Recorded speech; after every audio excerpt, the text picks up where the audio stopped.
You're watching Late Night 5, the show where we record late night stand-up comedy sets. Late night comedy, in my opinion, is like the holy grail, the gauntlet of what you can do as a comedian. I mean, apart from specials, I think this is kind of your best way to kickstart your fame. And especially back in the 1980s when this clip was taking place, it definitely was back then. In fact, it was probably the only way to go about it back then in the world, pre-social media. We are two giant comedy fans of both writing comedy, performing comedy, and just the general art of comedy. My name is Matt Banwart, and this is... I'm Ken Hamlett. What up, y'all? What up, what up? And today we'll be reviewing Rosanne Barr's 1985 stand-up comedy set. This set is famous for... It's the Domestic Goddess set is what it's called for. What a name. Yeah. Well, you'll see why. She used the... It may or may not be referenced in the set.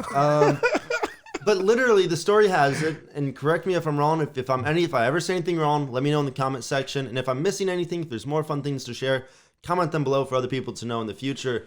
But this set is apparently, TV execs were watching TV back then because there wasn't cable. I was like, it's 4 channels. Yeah, that's all they had.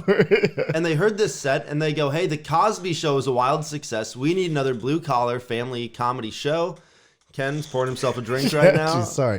I think Roseanne just stresses me out. That's really Roseanne what it stresses is. me out. Well, that's because of her Obama tweets. We'll talk about that.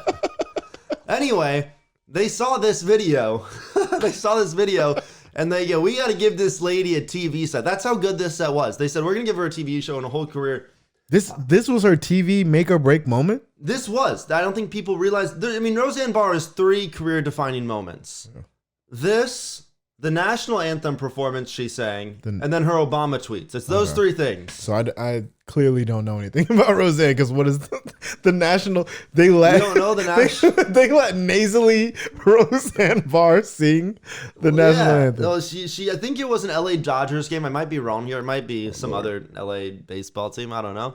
But they let her sing the national anthem, and I don't know who was in her circle at the time. It's like, Roseanne, you have a great voice.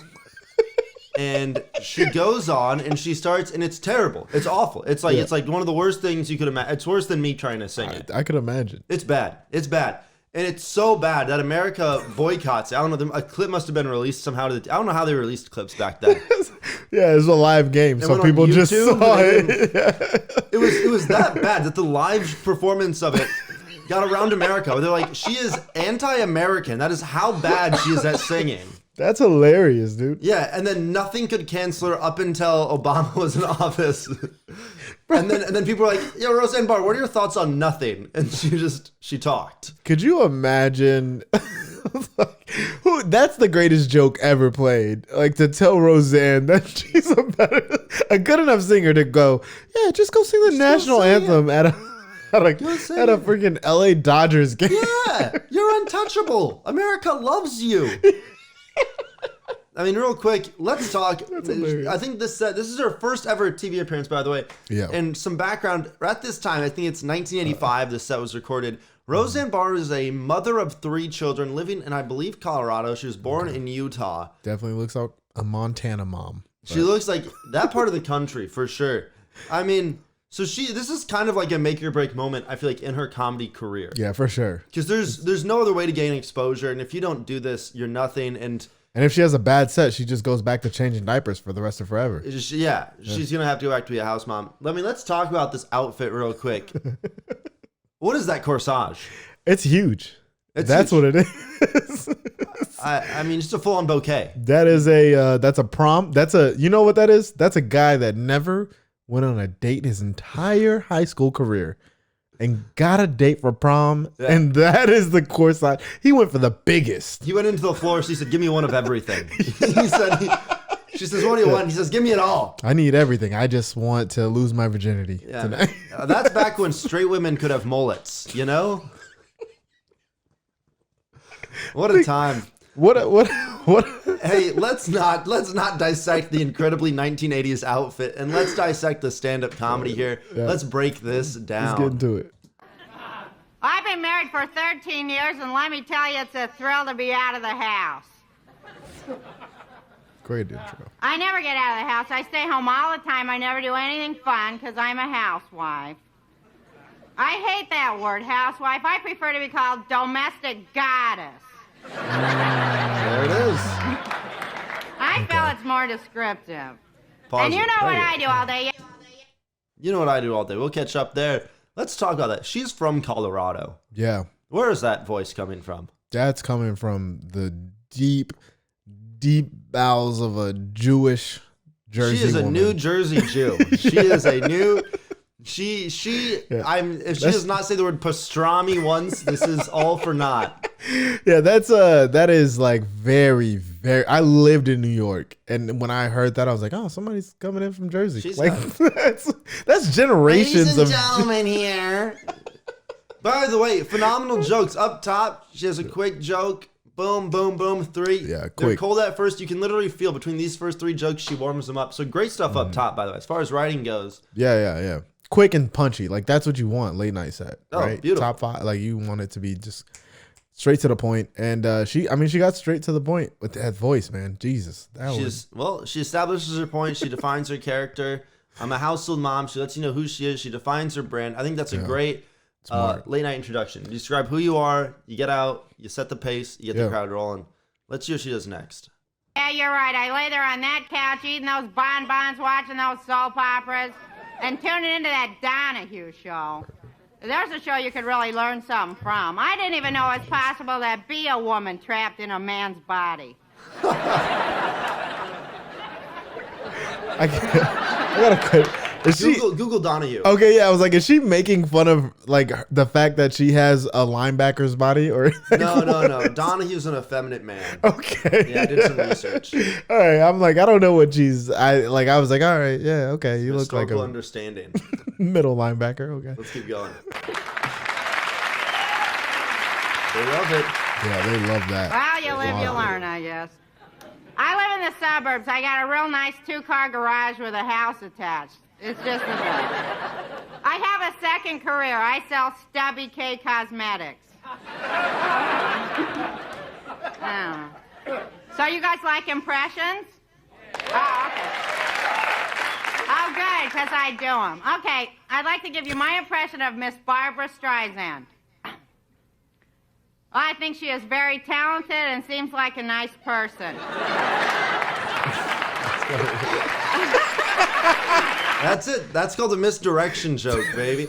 So this is a very like structurally a beautiful set. Yeah. Every joke. I'm a household mom, single house garage. I watch sitcoms. We know who you are. Yeah. Now we're going. Okay, we're in the flow. We go. She's gonna tell I'm a mom joke. I'm a mom joke. And then she gives you a toss up. Stand-old comedy, hack, cliche. You like impressions? Yeah. She throws you for a loop. I thought she was gonna do a crappy impression. And I was waiting for it. I was waiting for it because I wanted to hear her impression. Because that voice, I'm like, there's no way She has one you voice. can. Yeah, I was like, and you this can't is it. switch that. Yeah, you can't have It's a like voice this- like that and have No way. range. Yeah, and that man, the wordplay on that, because I'm a huge hip hop fan also. Yeah. And so like when it comes to wordplay, that's huge for me. And so like sometimes I'll do that in comedy. And so seeing that and not expecting it, because she like comes off as like this, you know, like kind of dumb, Very boring clunky, housewife. yeah, Midwestern housewife type thing, and then she goes, "Oh no, I'm pretty smart too." I love that. You know what I love about that is a misdirection joke, especially in a late night set when it's so tight and so short. Yeah, It makes you as an audience member lean in and go, okay, I can't miss anything now. yeah, Because she's smart, she's clever with it. Yeah. she's gonna fuck around a little bit. Yeah. She's gonna do something smart now. So you have to. It's one of those jokes where it makes you respect the comedian and you have to listen now. yeah. Like every word matters now. Like Yeah. nothing can be just a throwaway line. That is so smart of her. All right, we can keep going there. I think that is a great line. What's the applause she deserves? Well, that's the impression I get. And that tag at the end.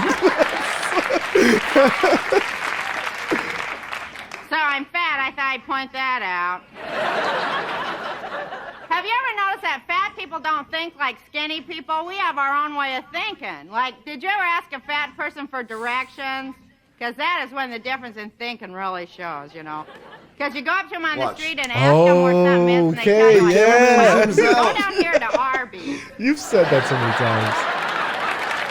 She goes, I'm fat, and the cameraman zooms out. Yo, pay that man his dude. And go right past Wendy's, McDonald's, Burger King. It's that chocolate brown building down there. lot different. But it's good that I'm fat, though, because I'm a mom, and fat moms are better than skinny moms. Because what do you want when you're depressed? Some skinny mom? Well, why don't you jog around a while, and that'll release adrenaline in your blood, and you'll better cope with stress. Or some fat mom? Well, let's have pudding, Oreos, and marshmallows.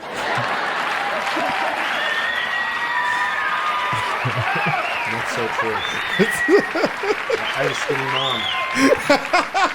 When you wake up from that The sugar depression in your coma, eyes. it'll be a brand new week. All right, well, that was a great set. That was a great, and I love ending on a joke where the comedic tool at play is relatability, where it's you do tight stuff up top, you establish character, you throw them for a misdirection, and then you show another level of relatability at the end that everyone I feel like can relate to. Yeah, that was like, I think the only thing missing from that set was like a callback or something. Yeah, I mean, maybe at the, I don't know. Just utilizing all the tools. I mean, right? that is a great set, like just from a technical aspect. However you feel about Rosanne Barr today, Rosanne Barr, 1985, a very technical, very smart, very sound comedian. And yeah, I'd give her a TV show based off that. You know what, I would. This show I think it was good. wildly successful. Yeah, the show was great. So whoever saw that set was like, that's my girl. That's it. Great choice, bro. I'm betting on them all day long. That's the person that I want in my office. Also, the laughing. She laughs after every joke. Every single punchline, she's laughing. She's enjoying herself, dude. When you're doing late night television in particular, you have 5 to 6 minutes, and it has to be on the nose tight. They cut you off regardless. Laughing after every joke is such a...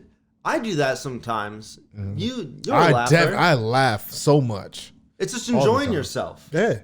But I mean, I think there's like a pretty. It's in the world of comedy. There's, I think, a pretty big divide on whether or not you should laugh after your own jokes. Yeah, How do you feel about it? And I'm all in on it. I'm like, yo, have fun. Like when I'm on stage, I'm having a good time. Yeah. And so that I'm like, I couldn't even control it if I wanted to. The times where I try to, because there's a lot of people that have been telling me like, don't laugh at your own jokes. Don't be on stage doing that.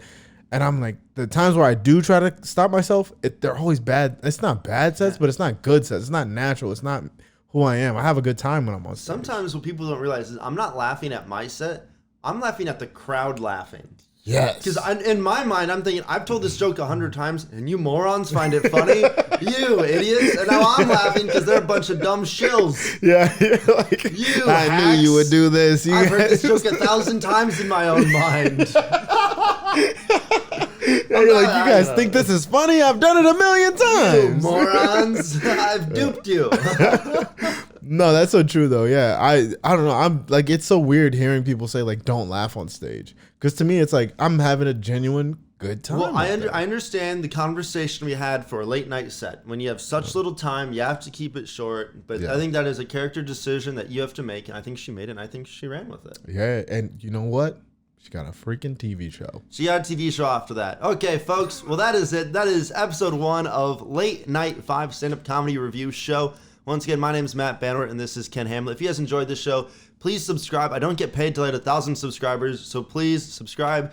If you enjoyed this, like it. If you didn't enjoy it, why are you still here? If you want to watch Roseanne's episode uninterrupted, I'll leave that in the comments as well. Thank you guys so much. Have a great day.